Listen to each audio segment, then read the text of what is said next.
Assalamualaikum warahmatullahi wabarakatuh. Perkenalkan, nama saya Nurhayati Dungio dengan NIM 13142313. Baik, di sini saya akan mempresentasikan materi yang berjudul Analisis Perencanaan Pendidikan, Substansi Perencanaan Pendidikan, Sistem Perencanaan Pendidikan Nasional, dan Praktik Perencanaan Pendidikan.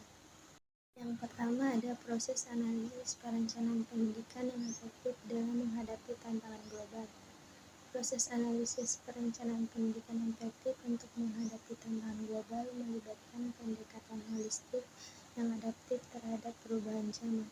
Langkah-langkah pentingnya meliputi pemahaman tantangan globalisasi, pemetaan kebutuhan pendidikan, serta penguatan kebijakan melalui kolaborasi berbagai pemangku kepentingan.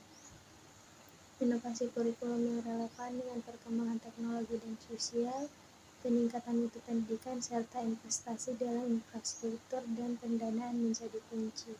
Selain itu, penggunaan teknologi dan data besar dalam perencanaan serta penyerapan pendidikan untuk keberlanjutan dan peningkatan kompetensi global sangat penting untuk memastikan pendidikan yang inklusif dan berkualitas bagi seluruh lapisan masyarakat. Yang kedua, substansi utama yang harus ada dalam perencanaan pendidikan yang berkualitas. Substansi utama dalam perencanaan pendidikan yang berkualitas mencangkup visi, misi, dan tujuan yang jelas untuk mengarahkan program pendidikan sesuai dengan kebutuhan masyarakat dan pembangunan nasional. Perencanaan harus diawali dengan analisis kebutuhan termasuk aspek peserta didik, tenaga pendidik, dan sarana prasarana serta kurikulum yang holistik dan responsif terhadap perubahan global. Pengembangan sumber daya manusia, pengelolaan sumber daya fisik dan finansial yang efisien, serta prinsip keberlanjutan dan inklusivitas juga menjadi bagian penting. Selain itu, sistem monitoring dan evaluasi serta kemitraan dengan berbagai pihak eksternal memperkuat implementasi pendidikan yang efektif dan berkualitas.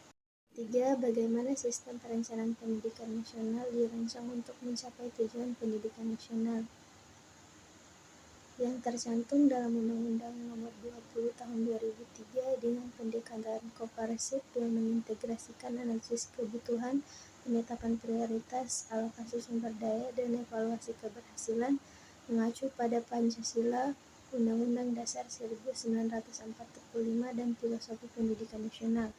Perencanaan ini bertujuan untuk menghasilkan individu yang beriman, cerdas, dan kompeten. Peta Jalan Pendidikan Nasional tahun 2020-2035 menjadi panduan strategis dalam menetapkan kebijakan jangka panjang dan prioritas pembangunan, termasuk penguatan kurikulum berbasis kompetensi yang relevan dengan revolusi industri 4.0. Kemitraan antara pemerintah, masyarakat, sektor swasta, dan organisasi internasional turut mendukung implementasi pendidikan yang inklusif, berkelanjutan, dan adaptif dengan fokus pada peningkatan kualitas pendidikan dan evaluasi keberhasilan secara berkala. 4. Bagaimana praktik perencanaan pendidikan diterapkan di tingkat institusi pendidikan. Praktik perencanaan pendidikan di institusi bertujuan mengoptimalkan sumber daya dan mendukung visi serta misi institusi melalui analisis kebutuhan seperti perbaikan kurikulum dan kualitas pengajaran. Rencana strategis mencangkup tujuan sasaran dan strategi pencapaian yang menjadi pedoman dalam pengelolaan kurikulum, ekstrakurikuler, dan sumber daya manusia. Data berbasis bukti digunakan dalam pengambilan keputusan dengan partisipasi aktif dari pemangku kepentingan.